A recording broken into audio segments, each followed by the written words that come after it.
I want to show you some parts of mouth parts. Here two pictures are visible. This is a colored picture, and this one is uh, both the pictures are resembling the same thing. Let's start with this. You can see here there is a nostril. This nasal cavity is present here, nasal cavity, and nostrils air is passing from this one, and then this air is moving towards front side, and this is your trachea. You can see windpipe and trachea. So air is moving from here and just entering over this one side. Okay, so along with this there is a tongue, buccal cavity, teeth, and salivary glands are also visible. You can see here, and epiglottis is this part, which is a closing aperture of windpipe. It just close the windpipe whenever we are swallowing something. And one larynx and voice box is also visible to you. And then whenever this is air passes, I am showing in the first picture, air passes. Now in second picture I am showing you food passage. Now look at this second picture, food passes. Whenever you will eat something, that will move from this area and it will go to the back side. You can see the food is moving towards the back side. You can see, observe in your book also, the food bolus.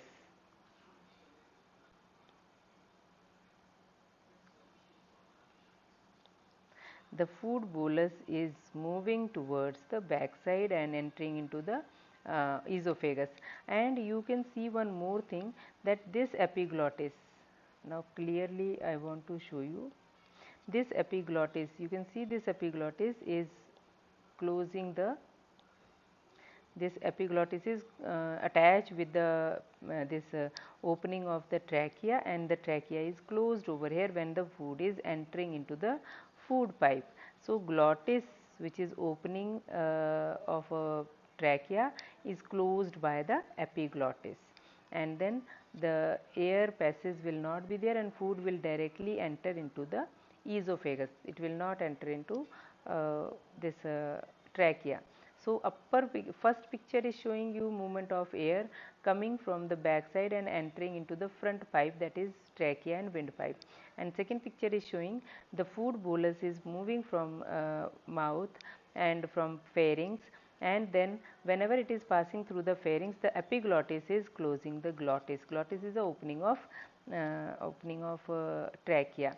Here also you can see the teeth, mouth and tongue, and then this is your windpipe, you can see here, and esophagus is visible on the back side, and this is your epiglottis, and epiglottis is closing the glottis. So this is just a representation.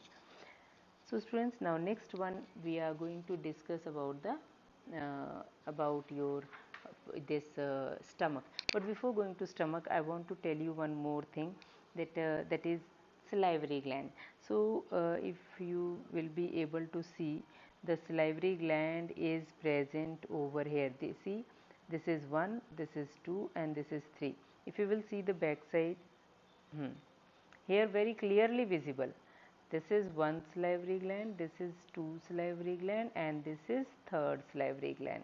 These 3 salivary glands are located in our various mouth parts. So you can see there are parotid gland, and then submandibular gland, and then sublingual gland. Parotid gland is near the ear. This is parotid gland, this is mandibular, and this is sublingual. 1 minute.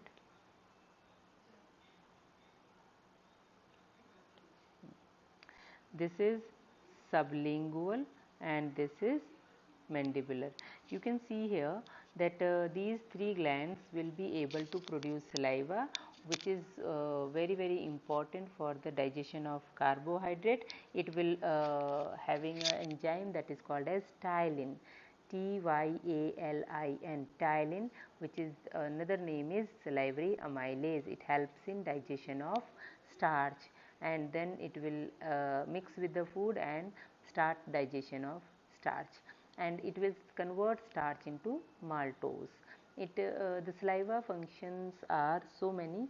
First is facilitate in speaking and swallowing, lubricates food, act as a solvent, and stick food particles, help the food particles to stick together and form a bolus, and also helps in digestion of starch. Also cleans your mouth, destroy germs, and maintain the water balance. So these all are the functions of saliva. Now next one is there is a one esophagus. Esophagus, you know very well, it is a food pipe which is passing the this is esophagus. You can see here esophagus, it is passing the food from mouth to stomach. And now next one is stomach. Students, look at this stomach. This stomach is bag like structure, elastic bag like structure below the diaphragm. Average stomach can hold 2 to 3 liter of food. Okay, and it mix the food with the gastric juice. You can see here the opening is shown. Inside how many ridges are there, means very convoluted, means so many folds are there inside, so that's why it can expand. And the opening, first opening of the stomach, you can say that the stomach will be open into the intestine called pylorus. This opening, inside there is a opening, this is called pylorus, and here one ring of sphincter is present.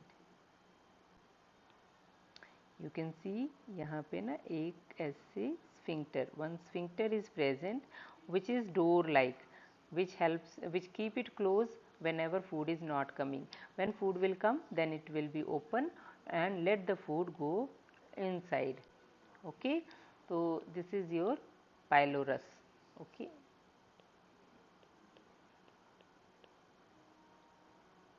pylorus opening. And this is a gatekeeper, you can say that that will be control entering of a food from stomach to intestine. And then its muscular layer, look at this, these muscular layers, they will help in churning of food. Food will be churned and become make it soft and more pulpy, and then it will helps in formation of some pulpy food. And similar one more, you can say that one more sphincter is present, that is in front of stomach, which is present in the upper side here, and this one is called as, there also it is also guarded by one door, and it is called as cardiac stomach, cardiac sphincter. Okay, this helps in this prevents the backflow of food,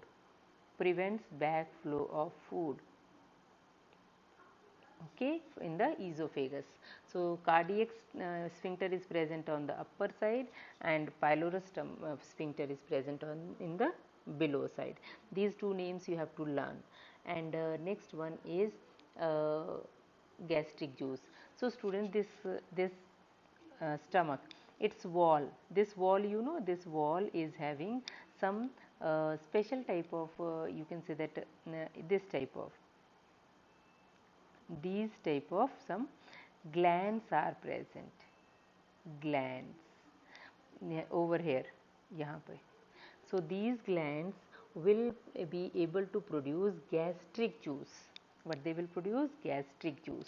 This gastric juice is containing some water, salts, hydrochloric acid, HCl, hydrochloric acid, as well as plus pepsin, one enzyme, very very important enzyme, pepsin. Okay, HCl plus pepsin, water and everything, that will be released over here in the middle, or along with this there is some HCl also, pepsin, as well as, oh sorry,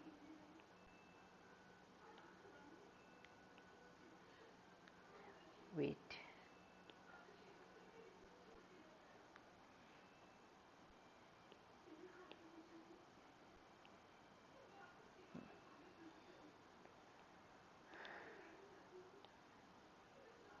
So students, as you know that here some glands are present. As I told you, these glands are like this glands, and they are able to produce HCl plus enzymes that is known as pepsin, and these enzymes are like this pepsin, and HCl is like this. So all this will be filled inside the stomach, and then they help in digestion of food. This pepsin will be in inactive form, and then this will be released in the form of pepsinogen, and this pepsinogen will be activated by the HCl. So just let me write and tell you, look at this. If pepsinogen is there, it is inactive.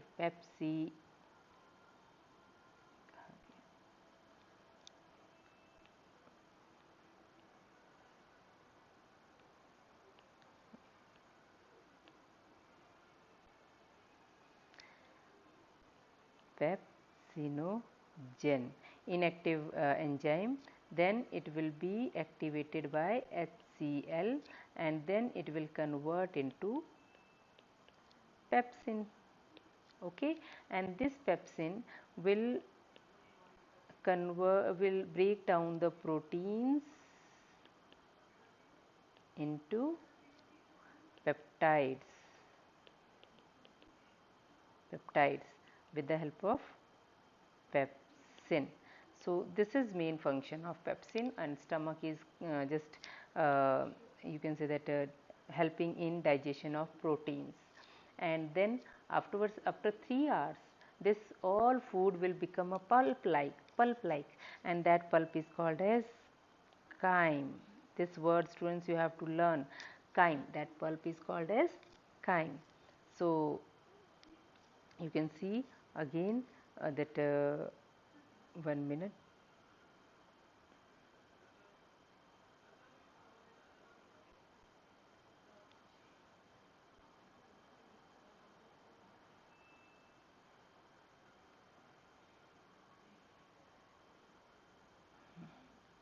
So you can see here this picture, and then afterwards it is also producing one more enzyme.